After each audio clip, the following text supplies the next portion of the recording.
जेवर एयरपोर्ट से ग्रेटर नोएडा के परी चौक तक जल्द शुरू होगी बस सेवा, यूपीएसआरटीसी का फैसला।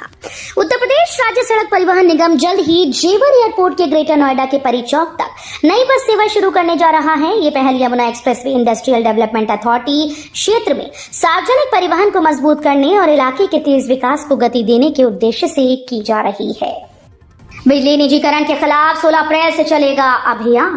विद्युत कर्मचारी संयुक्त संघर्ष समिति के पदाधिकारियों ने निजीकरण पर मुख्य सचिव के बयान पर आपत्ति जताई। उन्होंने आरोप लगाया कि दिल्ली, उड़ीसा, चंडीगढ़ में निजीकरण सफलता की कहानी नहीं बल्कि सार्वजनिक संपत्ति की लूट की कहानी है। समिति के संयोजक शैलेंद्र दुबे ने कहा कि निजीकरण के विरोध में 16 अप्रैल से व्यापक जनसंपर्क किया जाएगा। अंबेडकर जयंती पर यूपी के 14-15 लाख परिवारों के लिए सीएम योगी का बड़ा ऐलान। उत्तर प्रदेश सरकार ने अंबेडकर जयंती के मौके पर बड़ा ऐलान किया है। अंबेडकर महासभा के कार्यक्रम में मुख्यमंत्री योगी आदित्यनाथ ने खुद ऐलान किया। सीएम के मुताबिक इस योजना का लाभ 14-15 लाख लोगों को मिलेगा। लखनऊ में कार्यक्रम के दौरान जीरो पॉवर्टी योजना के संदर्भ में सीएम ने कहा कि हम लोग पहले चरण में ऐसे 14 से 15 लाख परिवारों को जोड़ने जा रहे हैं जिन्हें आज तक बहुत सारी सुविधाएं नहीं मिली। बीएचयू में साहित्य कुंभ का आयोजन, मस्तमौला का नाट्य मंचन किया गया, दर्शकों ने की सराहना। इंकवे साहित्य क्लब बीएचयू का प्रथम समारोह साहित्य कुंभ का आयोजन किया गया। कार्यक्रम का आरंभ नागरी प्रचारिणी सभा के प्रधानमंत्री व्योमेश शुक्ल और भारत कला भवन के निदेशक प्रोफेसर शेरूप रॉय चौधरी ने दीप प्रज्वलित कर किया। डॉक्टर व्योमेश शुक्ल ने अपने अभिभाषण में समय के महत्व के बारे में बताते हुए कहा कि समय मुझको नष्ट करता, मैं समय बर्बाद करता। उन्होंने नागरी प्रचारिणी सभा के बारे में बताते हुए भारत कला भवन के बनने में उसके योगदान के बारे में बताया। बुरे अलीगढ़ डिजिटल ट्रेनिंग से आसान हुई काबा की राह। हज यात्रा इस्लामिक कैलेंडर के 12वें महीने के 8वें दिन से लेकर 13वें दिन तक की जाती है। इस वर्ष हज यात्री भारत से 29 अप्रैल से 30 मई के बीच सऊदी जाएंगे। हज के मुख्य अनुष्ठान 3 जून व 8 जून के बीच होंगे। कभी मस्जिद और मदरसों में हज यात्रियों की ट्रेनिंग कराई जाती थी जो कम ही फायदेमंद साबित होती थी, पर अब डिजिटल ट्रेनिंग हज यात्रियों की राह को आसान कर रही है। वक्फ संशोधन कानून के खिलाफ सुप्रीम कोर्ट पहुंचा जमात रजाए मुस्तफा। सुन्नी बरेलवी के सबसे बड़े संगठन जमात रजाए मुस्तफा ने वक्फ संशोधन कानून के खिलाफ सुप्रीम कोर्ट का दरवाजा खटखटाया है। काजी हिंद असमद मियां के निर्देश पर जमात ने कोर्ट में याचिका दायर की है। संगठन का कहना है कि वक्फ संशोधन कानून को भारतीय संविधान के अनुच्छेद 14 समानता का अधिकार, 25 और 26 धार्मिक मामलों के प्रबंधन की स्वतंत्रता का उल्लंघन करता है। 69,000 शिक्षक भर्ती के अभ्यर्थियों ने मनाई अंबेडकर जयंती, चित्र पर पुष्पार्पित कर किया नमन। राजधानी लखनऊ के इको गार्डन में सोमवार को 69,000 शिक्षक भर्ती में नौकरी की मांग कर रहे आरक्षित वर्ग के अभ्यर्थियों ने बाबा साहब भीमराव अंबेडकर की जयंती मनाई। उनके चित्र पर पुष्पार्पित कर उन्हें नमन किया। यादों के आरक्षित वर्ग के अभ्यर्थियों का धरना लगातार इको गार्डन में जारी है। कभी वेतन नहीं दे पाता था यूपी, आज जेवर में बन रहा एशिया का सबसे बड़ा एयरपोर्ट, सीएम योगी बोले। उत्तर प्रदेश के मुख्यमंत्री योगी आदित्यनाथ ने लखनऊ में federation of Indian chambers of commerce and industry की राष्ट्रीय कार्यकारिणी समिति की बैठक को संबोधित करते हुए कहा कि एक समय था जब उत्तर प्रदेश अपने कर्मचारियों को वेतन देने में सक्षम नहीं था। आज वही यूपी देश का अग्रणी और राजस्व अधिशेष राज्य बन चुका है। मुख्यमंत्री ने इसे प्रधानमंत्री नरेंद्र मोदी की प्रेरणा और राज्य सरकार की पारदर्शी नीतियों का परिणाम बताया। कानून राज स्थापित करने के लिए सत्ता में आना होगा, भाजपा कांग्रेस पर हमलावर हुई मायावती। बहुजन समाज पार्टी की प्रमुख मायावती ने डॉक्टर भीमराव अंबेडकर जयंती के मौके पर नागरिकों से अपील की है कि सत्ता में आने के लिए विरोधियों के हथकंडों को विफल करना होगा। उन्होंने कहा कि सत्ता की मास्टर चाबी हासिल करने के लिए सभी को अम्बेडकरवादी बनकर बसपा के साथ जुड़ जाना चाहिए। उन्होंने अम्बेडकर की जयंती पर उन्हें श्रद्धा सुमन अर्पित किए। अंबेडकर के जरिए मिशन 2027 में जुटी भाजपा, विपक्ष के नैरेटिव को तोड़ने की तैयारी। 2027 के विधानसभा चुनाव को देखते हुए भाजपा डॉक्टर भीमराव अंबेडकर जयंती के जरिए वंचितों को जोड़ने की कोशिश में जुट गई। इसके माध्यम से पार्टी दलित वोट बैंक में सेंध लगाने के साथ ही आरक्षण समाप्त करने व संविधान बदलने के विपक्ष के नैरेटिव को भी तोड़ने की तैयारी में है। ये कारण है कि भाजपा ने पहली बार 13 दिनों तक डॉक्टर अंबेडकर जयंती मनाने का निर्णय लिया। उत्तराखंड और मध्य प्रदेश में मदरसों पर कार्रवाई का विरोध, मौलाना शहाबुद्दीन बोले ये संविधान के विरुद्ध। ऑल इंडिया मुस्लिम जमात के राष्ट्रीय अध्यक्ष मौलाना शहाबुद्दीन रजवी बरेलवी ने उत्तराखंड और मध्य प्रदेश में मदरसों पर हो रही कार्रवाई का विरोध किया। दोनों राज्यों में मदरसों के खिलाफ चलाए जा रहे अभियान पर मौलाना ने कहा कि ये वही मदरसे हैं जिन्होंने 1857 से लेकर 1947 तक आजादी की जंग में अपनी अहम भूमिका निभाई थी। जिले में खूंखार हो रहे कुत्ते राह चलते लोगों पर बोल देते हैं हमला, माह में 1500 ने लगवाया इंजेक्शन। तापमान बढ़ने से कुत्ते खूंखार हो रहे हैं, ये लोगों पर हमला कर रहे हैं। यही कारण है कि हाथरस जिला अस्पताल में ARV लगवाने वाले मरीजों की संख्या बढ़ गई। जिला अस्पताल में महीने में करीब 1500 मरीज रेबीज इंजेक्शन लगवाने पहुंच रहे हैं। जिले में शहर से लेकर देहात तक कुत्तों का आतंक है। लखनऊ में सुपरफास्ट रिंग रोड का ऐलान, हाईवे एक्सप्रेसवे से सीधी कनेक्टिविटी। लखनऊ के विकास के लिए एक बड़ी खबर है कि अब शहर में ट्रैफिक को कम करने के लिए राजधानी के चारों तरफ 145 किलोमीटर लंबी स्टेट कैपिटल रिंग रोड बनने जा रही है। राजधानी लखनऊ में आउटर रिंग रोड के बाद अब शहर के चारों तरफ सिर्फ भारी वाहनों के लिए स्टेट कैपिटल रिंग रोड बनाने की तैयारी शुरू हो गई। दोपहिया और अन्य हल्के वाहनों के लिए इस पर अनुमति नहीं होगी। सीएम योगी से मिले बोनी कपूर, डेट हुई फाइनल, इस दिन होगा नोएडा फिल्म सिटी का शिलान्यास।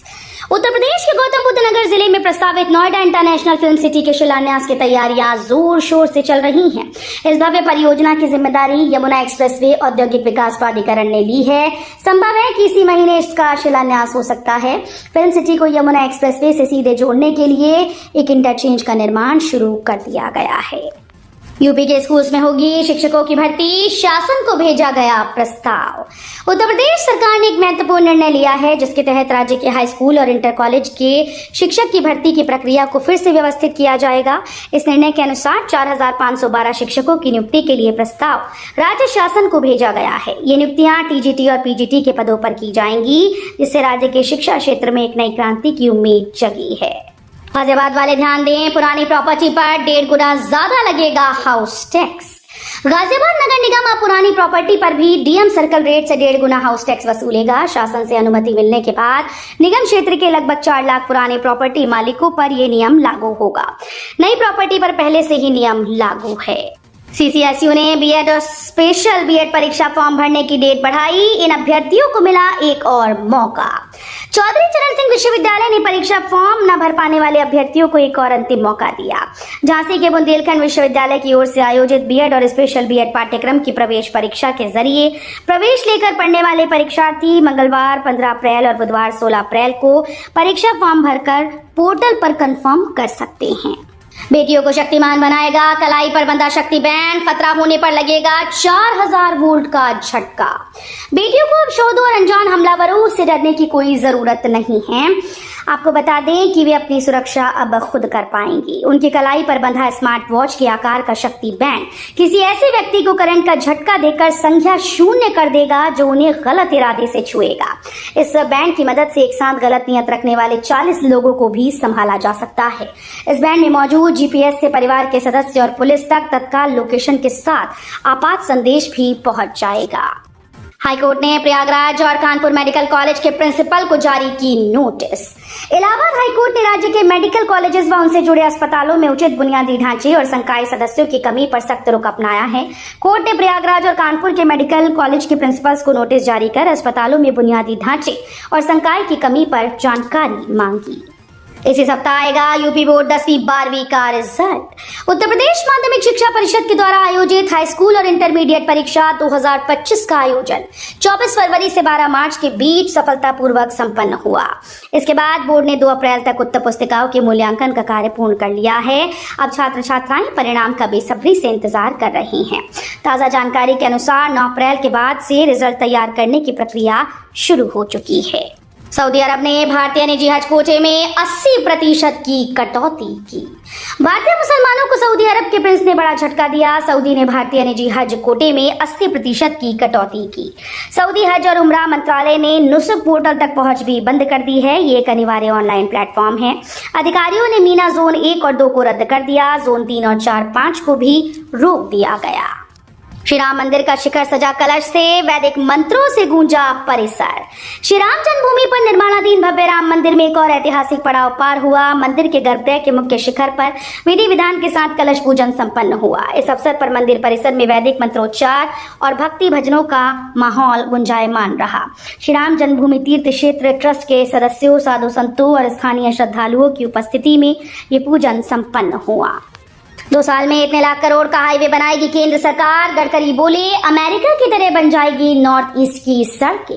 केंद्र सरकार देश भर में हाईवे को मजबूत करने के लिए अगले 2 साल में 10 लाख करोड़ रुपए का निवेश करने की योजना बना रही है।